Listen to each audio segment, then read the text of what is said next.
Dinosaurs Go to School by Jane Yolen.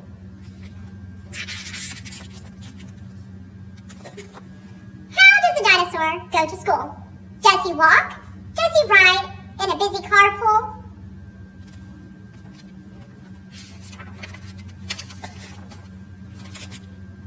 Does he drag his long tail? Is he late for the bus? Does he stomp all 4 feet? Does he make a big fuss?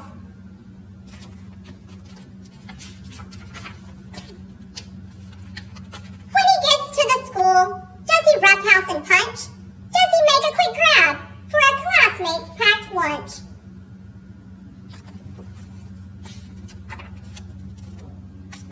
Does he race up the stairs right ahead of the bell?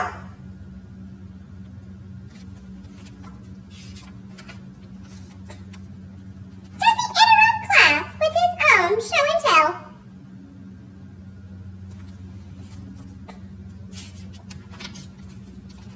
Does a dinosaur yell?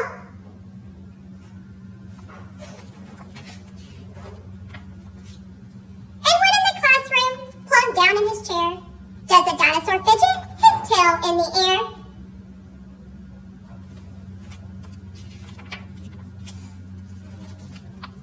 Does he growl during chalk talks or roar out of turn?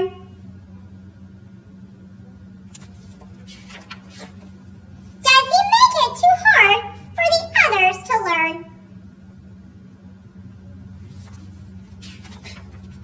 Does he stir up the classroom by making a noise?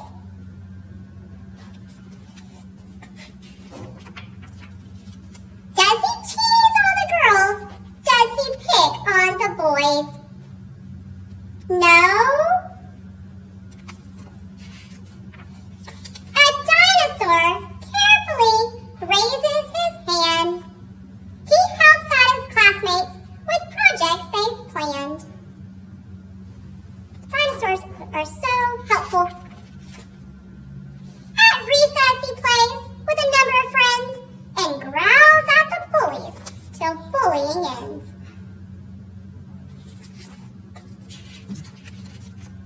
He tidies his desk, then leaps out the door.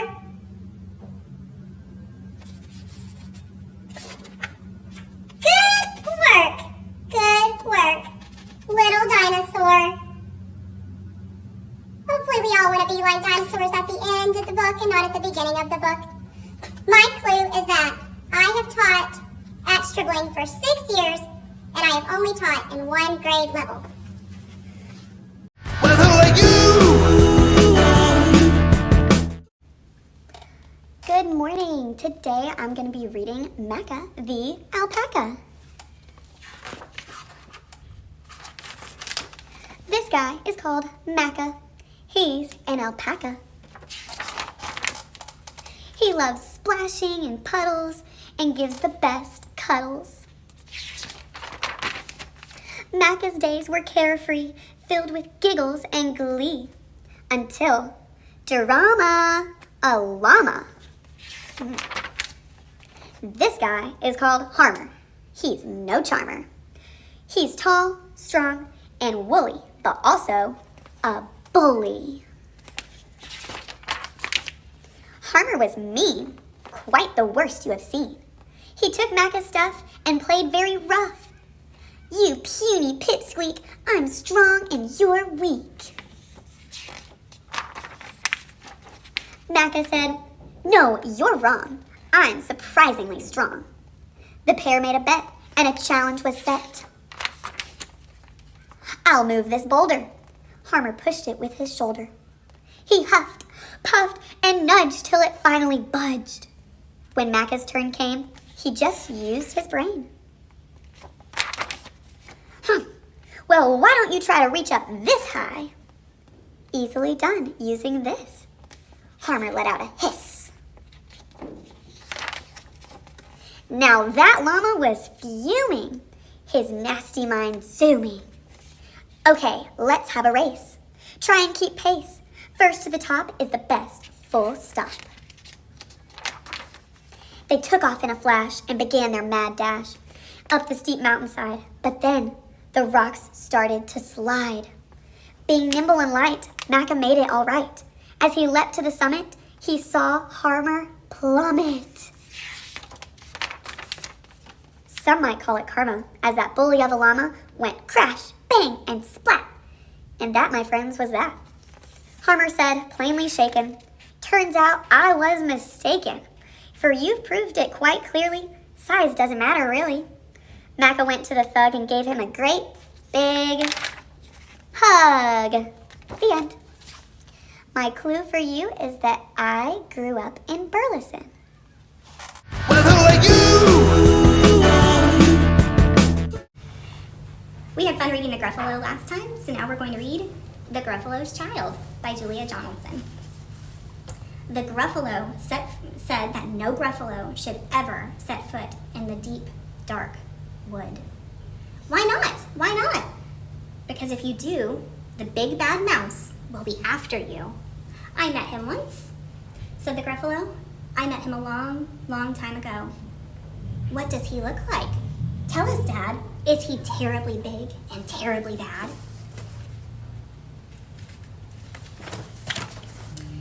I can't quite remember, the Gruffalo said. Then he thought for a minute and scratched his head. The big bad mouse is terribly strong, and his scaly tail is terribly long. His eyes are like pools of fire, and his terrible whiskers are tougher than wire. One snowy night when the Gruffalo snored, the Gruffalo's child was feeling bored. The Gruffalo's child was feeling brave, so she tiptoed out of the Gruffalo cave. The snow fell fast and the wind blew wild. Into the woods went the Gruffalo's child. Aha! Oh, a trail in the snow. Whose trail is this, and where does it go? A tail poked out of a log pile house. Could this be the tail of the big bad mouse?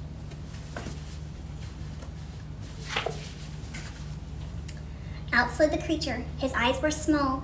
He didn't have whiskers, no, none at all. You're not the mouse. Not I, said the snake. He's down by the lake, eating Gruffalo cake. The snow fell fast and the wind blew wild. I'm not scared, said the Gruffalo's child. Aha, oh, marks in the snow. Whose are these claw marks and where do they go? Two eyes gleamed from the top of a treetop house. Could these be the eyes of the big bad mouse? Down flew the creature. His tail was short, and he didn't have whiskers of any sort. You're not the mouse. To who? No, not I, but he's somewhere nearby, eating Gruffalo pie. The snow fell fast and the wind blew wild. I'm not scared, said the Gruffalo's child.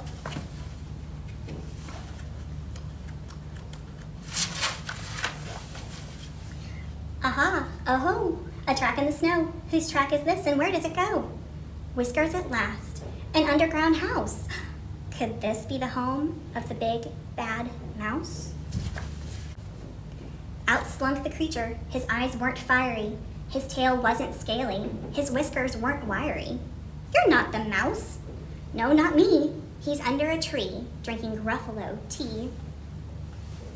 It's all a trick, said the Gruffalo's child. She sat on a stump where the snow lay piled. I don't believe in the big bad mouse. But here comes a little one out of his house. Not big, not bad, but a mouse at least. You'll taste good as a midnight feast.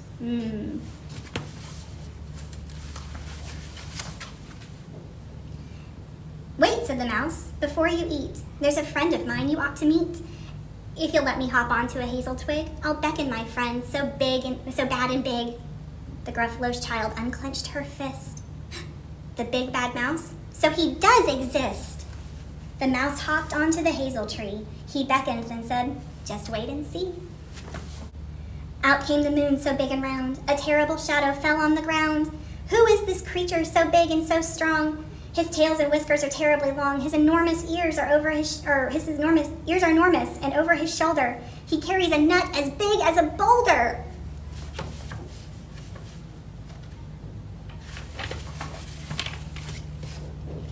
The big bad mouse, yelled the Gruffalo's child.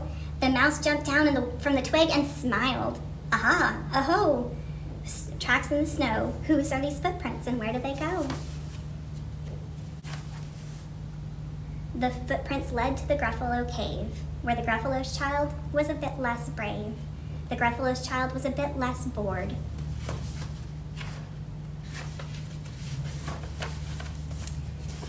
And the Gruffalo snored and snored.